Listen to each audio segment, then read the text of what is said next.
Hello guys, it is May, which is EDS Awareness Month, and EDS stands for Ehlers-Danlos syndrome, which is a condition that not only myself, but most of my family has. Personally, myself, Hannah, Caroline, and my mom have all been diagnosed with it.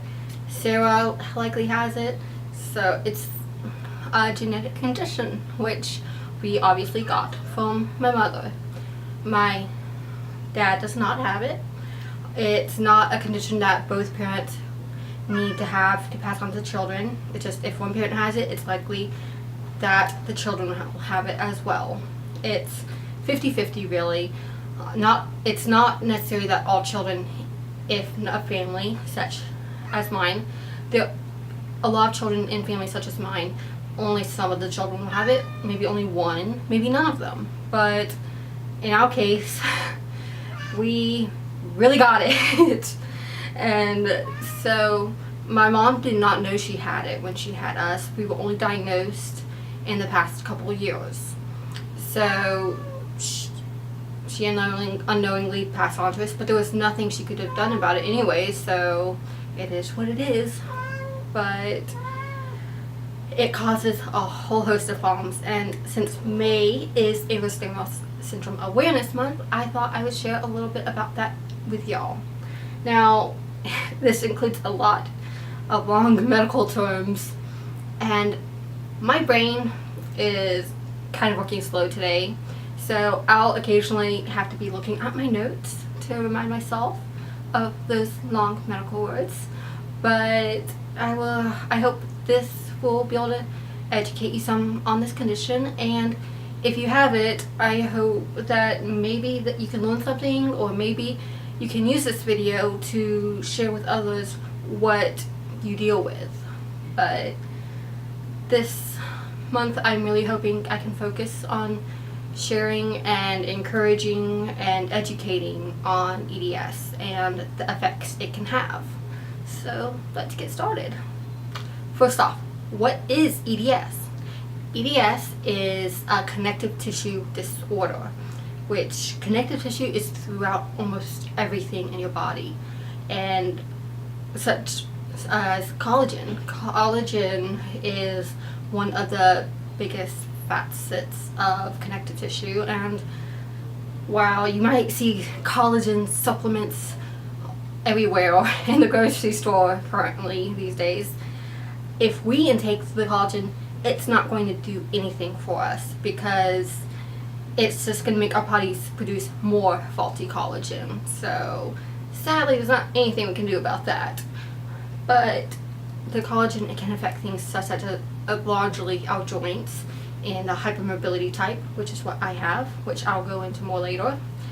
So it causes frequent dislocations, and or subluxations, which are also called partial dislocations, which is when the joint pulls out of socket and quickly relocates itself, which is really painful.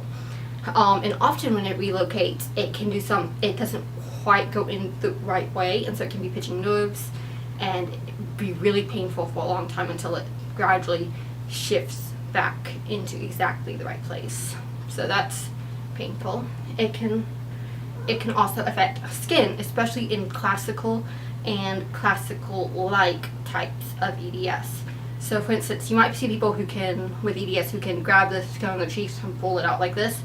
I can't do that because I don't have classical type. The skin on my hand might be teeny tiny bit flexible, but not very much, so I can't even tell if it's more than the average person's. But I do have really soft, it's called velvety skin, and it can tear easily and bruise easily. Good kitty. Some other common symptoms of EDS in the various types are musculoskeletal pain, arterial, intestinal, and uterine tearing and rupturing, scoliosis, including infantile scoliosis, poor muscle tone, mitral valve prolapse, gum disease, fatigue, eye disorders, tooth decay, autonomic dysfunction, because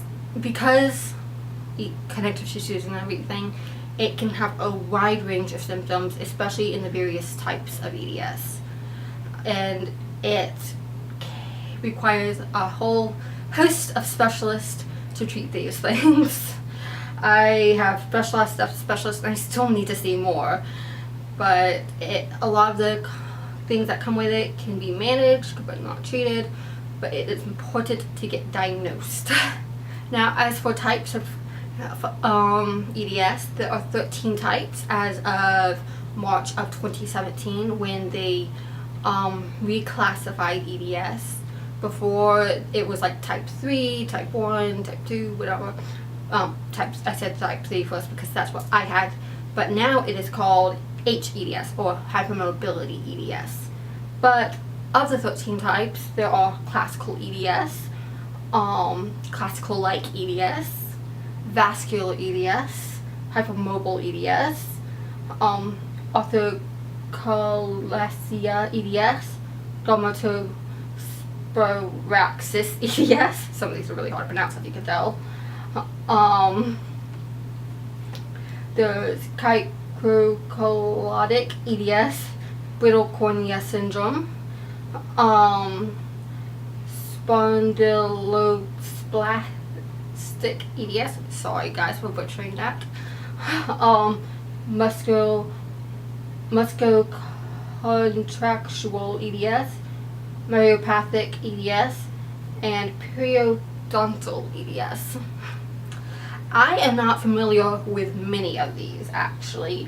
I am most familiar, especially because they've been reclassified and the classification's newer ones, I am most familiar with, because they're the more common ones, are HEDS, CEDS, classical EDS, classical-like EDS, and vascular EDS. Thankfully, HEDS is one of the least dangerous of these. I wouldn't say the least dangerous, but one of them. And because vascular EDS is really dangerous because it deals with your heart and it can be deadly. And so vascular EDS is especially dangerous, and you need to watch out for it and get treatment for all of these, but that's really dangerous. Classical EDS is the one with the stretchy skin, and it doesn't seem to have as many joint dislocations, but you'd have to look at all the each classification and go through a list of symptoms and classifications to learn more about each one of these, which you can find on the Ehlers-Danlos Society page. A really helpful website. It's a great resource for those with EDS. They have lots of printouts that you can take to various doctors and dentists, and that you can use to spread awareness, and they do a lot of research. So I really like the Ehlers-Danlos Society, so I recommend looking at their page to learn more about each type and what symptoms fit which type if you are interested in EDS or worried that you might have it. As for diagnosing EDS, any doctor who can diagnose a disease can diagnose EDS. So often you can go to a rheumatologist or your PCP if you have concerns about EDS. But often they will refer you to a geneticist because they specialize in diagnosing it because it is a genetic condition. And I'll tell you about our case in a bit, but some of the ways they diagnose EDS is looking at your genetic history, whether your family members have it, whether you see it go back a generation or two, and how it displayed in your family. For instance, with us, my mom, growing up, her joints would dislocate easily, and she had problems with that, but she didn't realize it was a problem because of the ableism in society. Her teachers would tell her that she was just trying to be lazy, which was ridiculous because she was like a really hard worker and she was never lazy in school. She was the goody two-shoes in school, so she wasn't lazy. And so that was ridiculous. And so because of people telling her it was no big deal and all that, and that she was just trying to get out of stuff, she internalized the pain and started to think it was just normal. And because she thought it was just normal, when we had it, we thought it was just normal because like, oh, I had that too. And so for a long time we did not realize our symptoms were abnormal until they got especially serious, which sadly is common with EDS. But some of the ways EDS, aside from the genetic history, can be diagnosed is some of the times blood tests for genetic markers. That's not possible with all forms of EDS, such as HEDS. They currently do not know the genetic marker for it. However, they are making progress in finding it. So hopefully in the near future there will be a genetic testing for HEDS. But I know classical EDS does have a genetic marker. I believe vascular EDS does, and some of the other types. So it can be important to see a geneticist. The Beighton scale is also used to help diagnose EDS, which is a test where you can just score from 0 to 9, and depending on where you land on that scale, it can be indicative of EDS. So the Beighton scale, I'll show you what it can do, what it is. So here, like this, I can touch. It's harder with the bracelet on, so let me take the bracelet off so I'll show you. My thumb here can touch my wrist on both hands. So for each hand that's 1 point, so that's 2 points so far. Alright, I can do the 5th finger like this. So that's another 2 points, that's 4 points so far. I can touch the floor without bending my knees. That's another point. Elbow, if you can bend it, hyperextend it more than 10 degrees. That's another point, which doesn't seem like I don't seem to have, I don't have as much elbow hyperextension as I do with other joints, which is common. With EDS, often people have more hypermobility in some joints than others, and I don't really know why, but it's common. So my elbows tend to be the less flexible, so that means I don't dislocate them as much as, say, my shoulders or my hips or my wrist, which I dislocate easily. And then if you can hyperextend the knee beyond 10 degrees.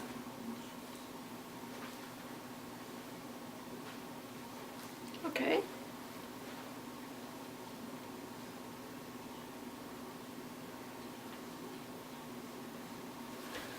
So on the Beighton scale, I get a score of 7 of 9, and often it is concerning if you have a score of 4 or more.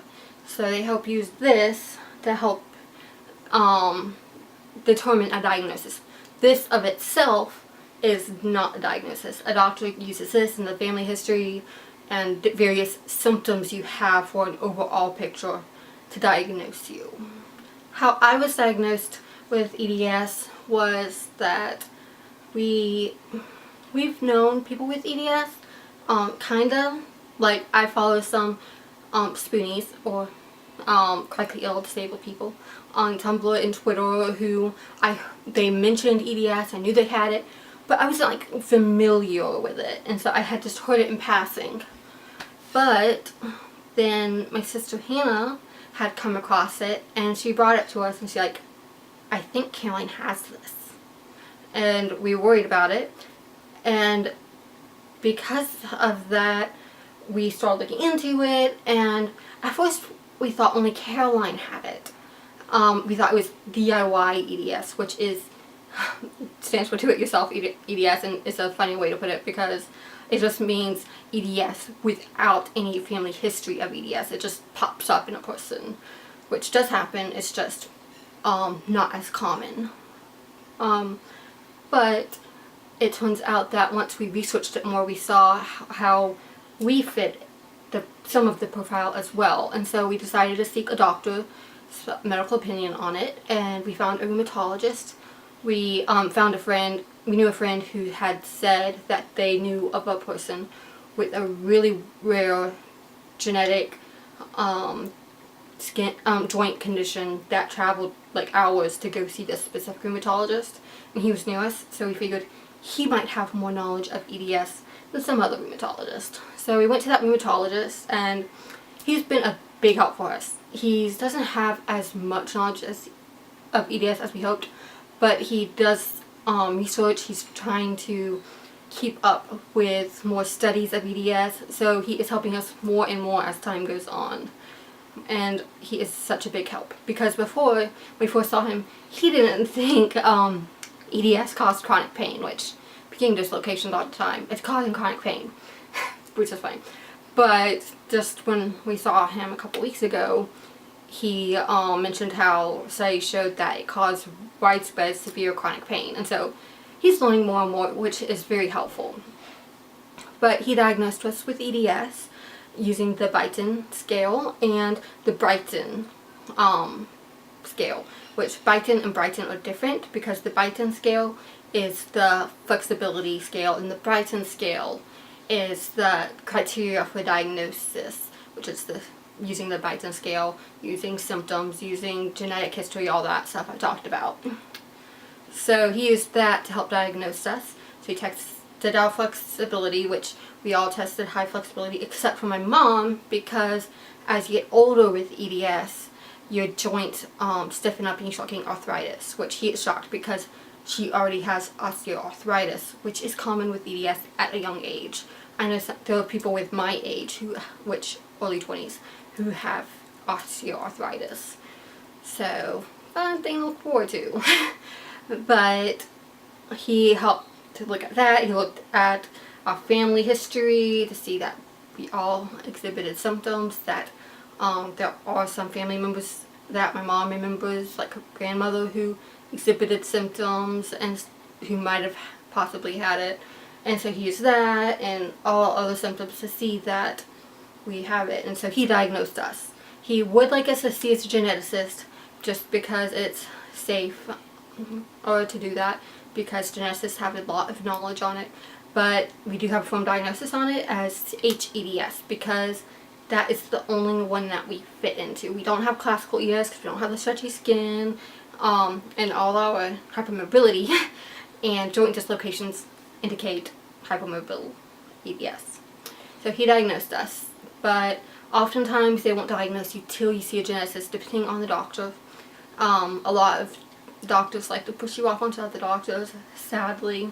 I have a friend who was very difficult, who was just diagnosed with EDS, and she had a whole hard time with her doctor because they believe she has EDS, but they weren't getting her into the geneticist, but they didn't want to diagnose her until he saw the geneticist. So it took her forever to actually get into the geneticist and get the firm diagnosis. But thankfully she has it now, and hopefully that'll help her. So everyone's experience with diagnosing is different. I'm thankful that we found a good doctor to help diagnose us and manage our treatment. He can't manage all of it, obviously, but he can help with the joint problems, which there's not much he can do for it, but he can get us braces and advice and help manage the injuries it causes, because I've come in there with quite a few injuries caused by EDS by just doing simple things. But he's been a really good doctor. And I would highly advise getting a rheumatologist if you suspect you might have EDS. Now, EDS causes many comorbidities, which comorbidity is a condition that frequently goes along with another condition. The thing about EDS is because it affects so much of the body, with the connective tissue being in basically everything, it can cause a bunch of other conditions, and which is the biggest problem about EDS, because we're not just dealing with EDS, we are dealing with a list of conditions that the EDS has caused. So some frequent comorbidities, we don't have all of these, but we do have some of them, are dysautonomia, or frequently it's POTS version of dysautonomia, which means postural orthostatic tachycardia syndrome. But there are different conditions that fall under the dysautonomia umbrella, and POTS is just one of them, which is the specific one that I have, which I have to take heart rate medicine and blood pressure medicine to raise my blood pressure. Some other conditions it can cause are histamine intolerance, multiple chemical sensitivity, mast cell activation syndrome, and mast cell activation disease, which Karen has mast cell activation syndrome. I have histamine intolerance, as does my mom, and Hannah has multiple chemical sensitivity. It can also cause gastroparesis and other gastrointestinal conditions, as well as urinary tract conditions, and it can cause Chiari malformation, idiopathic intracranial hypertension, atlantoaxial instability, cranial cervical instability, tethered cord syndrome. One study found that while a control group of people had 22% of them had anxiety disorders, 70% of people with hypermobility had anxiety disorders. So anxiety and depression can run very high with this condition. Fibromyalgia, auditory processing disorder, sensory processing disorder, MS, and other autoimmune disorders, irritable bowel syndrome or IBS, thyroid conditions, Raynaud's phenomenon, sleep apnea, endometriosis, migraines, GERD, epilepsy, TMJ, which I deal with a whole lot, bilateral hip dysplasia, liver problems. I have fatty liver disease, hair loss, leaky gut syndrome, retinal detachment, which was one part of your eye detaches. Seriously, that is not good. I have to see a eye specialist to make sure my eyes stay okay, and thankfully he is familiar with EDS and he always checks for retinal detachment, which I do not have as of yet. But EDS is not just a simple condition. It's not a disease, it's a syndrome, but it can cause a whole host of comorbidities and symptoms, and it is not something easy to manage. It can't be cured. Nothing you try cures it. It's impossible. It's in your DNA. You just have to try to manage it as best you can. But there is hope. There are more studies being done. Thankfully, the Ehlers-Danlos Society takes a lot of donations and they put it into studying EDS and trying to help the EDS community. And you can manage the problems. Personally, I am really looking forward to medical marijuana being more prevalently legal, especially for medical conditions, because while I wouldn't want to do marijuana recreationally when I have asthma, my lungs could not handle smoking marijuana, but some people with EDS, such as chronically Jackie, are testing out medical marijuana, putting drops under their tongue, and it's greatly helping them. Someone else, Christina Duhorty, she takes CBD hemp oil that really helps her pain levels. I have some CBD hemp oil, however I cannot take it because it's not one you can take internally, like the drops under your tongue, and Caroline is allergic to the hemp, so the smell of it will send her into anaphylaxis. So I'm hoping I can get some CBD hemp oil in the meantime that I can put under my tongue. It does not make you high. It does not contain the strain of like marijuana that can make you high, and so it just can help with pain. So I'm hoping I can get some of that to help with my pain. But there are options with marijuana that don't get you high if you don't want to be high, but that can still help with pain. And if you are interested in that, I would suggest seeking a specialist. Chronically Jackie is currently doing a lot of videos on her journey to get medical marijuana and how it's helping her. So if you want to learn more, I would advise watching her because it's not something I've gotten into. But there are ways you can manage it. I know chronic pain can be debilitating, fatigue can be debilitating. I've been doing nothing but sleeping the past couple days because a storm system is coming in. And if it rains, I just get sick.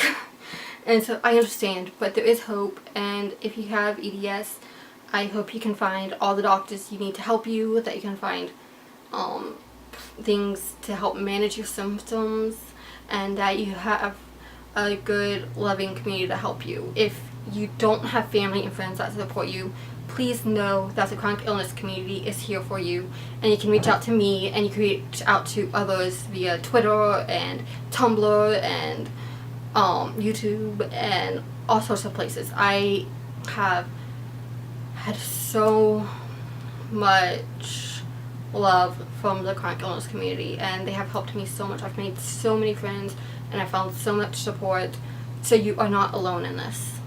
But thank you guys for watching, and I hope you learned something about EDS today. And if you would like, please share this video with your friends, so that way they may learn more about EDS, especially since it is EDS Awareness Month. And in case you aren't aware, the reason I am wearing this cuff is because zebras are our mascot. In the medical community, it is taught to doctors and nurses that when diagnosing, think horse. When you hear hoofbeats, think horses, not zebras, because horses are more common than zebras. So if you have friends, it's likely going to be a horse, not a zebra. And so they're more likely to look at the more common conditions than the more rare conditions. However, the zebras still exist, and we need diagnosing. So we are the zebras in the field of horses. So zebras are our mascot. So if you want, share the zebras, share about EDS, and if you would like, you can donate money to the Ehlers-Danlos Society in order to help those with EDS. But thank you for watching. If you enjoyed this video, please give it a thumbs up, and if you'd like to see more, we have a daily vlog. You can subscribe down below. Bye.